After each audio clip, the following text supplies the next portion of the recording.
Você já parou pra pensar por que quando o jogo é contra um time pequeno o estádio fica vazio e por que quando é um clássico o estádio lota? Se na teoria o jogo é mais fácil, ele não deveria atrair mais torcedores do que o jogo mais difícil? Não, não é assim que funciona. Seja no futebol, no basquete ou até no MMA, o público é cativado por emoção. Então a pergunta é, o que é mais prazeroso? Ganhar de 5-0 do Bangu ou comemorar um gol de cavadinha contra o Flamengo? O ser humano é atraído pelos maiores picos de adrenalina. Surfar uma marola não é tão incrível quanto dropar uma onda gigante em Nazaré. A cesta de dentro do garrafão vale 2 pontos, a cesta de fora vale 3. Enfrentar o Demetrius Johnson não te deixa mais nervoso do que enfrentar John Jones, embora o resultado seja provavelmente o mesmo, e por aí vai. Tudo aquilo que gera medo, ansiedade e dúvida é mais interessante. No vídeo de hoje vamos falar de um dos aspectos mais importantes do mundo dos esportes, que alavanca não só a popularidade, mas a evolução do MMA, desde os primórdios da modalidade, quando ainda a conhecíamos como vale tudo, até os tempos modernos. Tem uma coisa que não muda. Então já deixa o like, se inscreve no canal. Eu sou o Coutinho do canal Encarado e hoje vamos tentar entender por que rivalidades entre academias são tão importantes para o crescimento do MMA.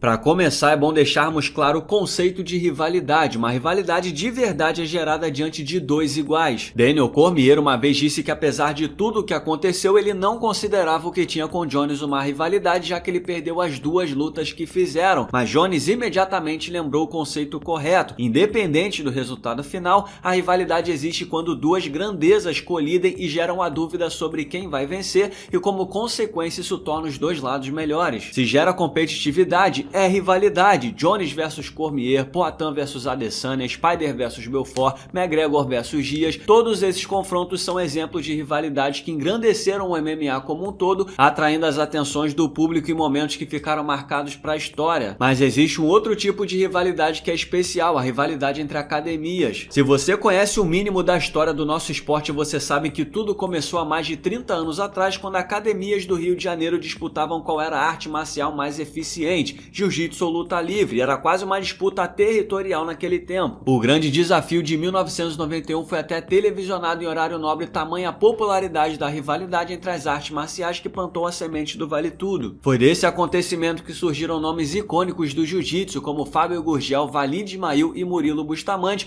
e da luta livre como Hugo Duarte e Eugênio Tadeu, entre outros. Existiam outras rivalidades paralelas, mas essa era a maior. Por quê? Porque a única arte que batia de frente com o jiu-jitsu naquela época era a luta livre. Pegaram a visão do conceito de rivalidade? Então o tempo passou, a modalidade evoluiu e quando em 1997 nasceu um evento chamado Pride no Japão, diversos lutadores brasileiros caíram nas graças do público, fazendo sucesso, saindo na mão dentro de estádios para milhares de pessoas assistirem. Detalhe, o evento japonês foi criado especialmente para colocar o jiu-jitsu de Rickson Gracie à prova contra o pro wrestling japonês. Ali nasceu também a primeira grande rivalidade de academias no mundo das lutas e talvez a maior de todas até hoje. De um lado, uma espécie de continuação da Carlson Gracie Team, a Brazilian Top Team, equipe do Rio de Janeiro, onde treinavam lendas como Rodrigo Minotauro, Rogério Minotouro, Zé Mário Sperry, Murilo Bustamante e Ricardo Arona. Também do Brasil, só que diretamente de Curitiba, a Chutebox, liderada por Rafael Cordeiro e Rudimar Fedrigo, tinha uma equipe de selvagens históricos como Murilo Ninja, Maurício Shogun e Vanderlei Silva. Foram diversos duelos no ringue do Pride com provocações, confusões relatadas pelos próprios lutadores e vitória para os dois lados. A história dessa rivalidade é muito bem contada pelo mestre Marcelo Alonso no documentário As Grandes Rivalidades do MMA, disponível agora mesmo no UFC Fight Pass. Porque se no mano a mano uma rivalidade já é interessante, imagina academia versus academia, uma rivalidade ainda maior. Outras rivalidades surgiram ao longo do tempo, mas nenhuma foi tão grande. Tito Ortiz esculhambava os caras da Lions Den, academia de Ken Shamrock, após suas vitórias. Essa rivalidade rendeu 3 lutas contra o rival. Numa era mais recente, quando José Aldo era o rei absoluto dos penas, a Nova União travou uma rivalidade com a Team Alpha Male. Eram as duas maiores academias de lutadores levinhos do mundo. É claro que a academia carioca saiu por cima na maioria das vezes, quando Aldo bateu em Uriah Faber e Chad Mendes mais de uma vez. Barão também espancou o queixo de bunda 2 vezes, mas quando foi obliterado por TJ Dillashaw, a cobra na grama ainda era parte da Team Alpha Male. Foi só depois que ele saiu da academia com Duane Ludwig para ter seu próprio espaço. Agora, quando as academias são do mesmo estado, a chance de rivalidade é ainda maior, porque mais do que as reedições dos confrontos entre lutadores diferentes defendendo suas bandeiras, existe também aquele lance que eu falei do duelo territorial. Como é que você vai se tornar a melhor academia do mundo se você não é nem a melhor academia da Flórida? Foi exatamente lá que rolou uma rivalidade forte que foi abraçada pelo UFC. O The Ultimate Fighter 21 foi o primeiro e único da história onde duas academias duelaram entre si. Essa edição do reality show do UFC foi produzido no sul da Flórida, onde duas academias rivais disputavam o posto de número 1. A American Top Team, localizada em Coconut Creek, e a Black Zillions, que ficava em Boca Raton, colocaram frente a frente seus melhores lutadores da categoria dos meio médios. A temporada teve como vencedor Kamaru Usman, que representava a Black Zillions, mas a noite do TUF Finale 21 ainda contou com outros duelos entre as academias, com Jorge Masvidal nocauteando César Mutante, Michael Graves batendo Vicente Luque e Josh Semen batendo Caio Magalhães. Embora tenha sido a casa de lutadores como Vitor Belfort, Anthony Johnson, Usman, Gilbert Durin e tantos outros nomes, a Black Zillions acabou depois da morte do dono Glenn Robinson, e seus lutadores se espalharam para outros endereços que seguem mantendo a Flórida como um dos grandes centros do planeta quando se fala em treinamento de MMA de alto nível. Já a American Top Team coleciona títulos entre as maiores organizações de MMA e é considerada a maior academia do mundo por muita gente. Embora infinitas rivalidades tenham nascido depois disso, nunca mais vimos uma disputa declarada entre academias. Acontece que no UFC Fight Night de Kansas City desse sábado, Carlos Prates e Ian Machado Gary se enfrentam por um lugar no topo dos meio médios, e talvez esse seja o primeiro passo de algo muito maior.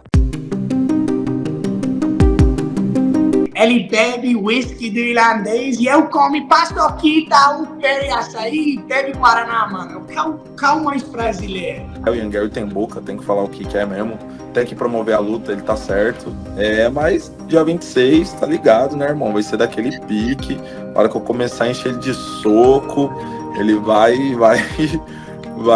lembrar de tudo que ele falou. Vai falar, caralho, me fudi nessa, hein, mano. Gary é irlandês, mas casado com uma brasileira, veio morar no Brasil e escolheu a Chutebox Diego Lima para afiar suas armas. A identificação desse cara com o Brasil é algo cativante e sua relação com os companheiros de treinos parece a de quem já treina na equipe há anos. O cara foi igualmente abraçado pelos membros do time, o que gera uma atmosfera fortemente leal. Além de afiar o jogo de MMA como um todo com as feras da academia, ele buscou ajuda com o Demian Maia para trabalhar a parte de chão. A conquista heróica de Charles do Bronx e o reinado na categoria dos leves elevaram a moral e a estrutura da Chutebox Diego Lima, que emplacou diversos lutadores no octógono mais famoso do mundo nos últimos anos. Quando se tratava de São Paulo e até Brasil, a academia reinava sozinha no topo do MMA. Acontece que nos últimos 2 anos, uma outra academia paulista localizada a pouco mais de 40 minutos de distância explodiu no mundo das lutas. A Fight Nest protagoniza uma ascensão meteórica no cenário. Caio Borralho chegou ao UFC em 2020 e a moda dos óculos nerd se tornou algo tão popular que transformou a academia num fenômeno de popularidade. Os resultados no octógono gerados pelos principais lutadores, que ostentam 19 vitórias em 19 lutas até aqui, se uniu ao marketing orgânico e colocou a academia no topo do esporte em 2024, quando Sucupira e Borralho receberam em mãos o prêmio de melhor academia do ano. No UFC, Prates e Gary vão protagonizar o primeiro duelo Chutebox vs Fight Nerds no octógono. Que fique muito claro aqui, nem os treinadores Diego Lima e Pablo Sucupira e nem os lutadores das duas academias declararam guerra ou assumiram qualquer rivalidade. Mas é exatamente como o Carlos Prates disse. Não, acho que até com rivalidade tem como ter respeito, né, mano? O ponto aqui é que são duas academias fortíssimas no mundo das lutas, então fatalmente eles vão se enfrentar outras vezes no maior palco do mundo. E com ou sem provocação, é natural que sugere curiosidade nas pessoas, pois estamos falando de 2 centros de treinamento que produzem lutadores dos mais empolgantes da atualidade. A contribuição dessas duas academias para o MMA só tende a aumentar com essa rivalidade sadia. Não importa se é Carlos Prates versus Ian Gary, se é Fight Nerds versus Chutebox Diego Lima ou se é Brasil versus Irlanda, sempre que duas forças respeitadas duelarem, o público sempre vai olhar com mais atenção. É uma combinação de aspectos que agrega muito para a evolução competitiva do esporte, principalmente para a popularidade da modalidade, mas a pergunta que eu faço a vocês é a seguinte: o que vocês acham dessa rivalidade entre academias no mundo das lutas? Acham que Chutebox versus Fight Nerds pode se tornar uma história a ser contada no futuro, tal qual BTT versus Chutebox, ou não é para tanto? Comenta aí.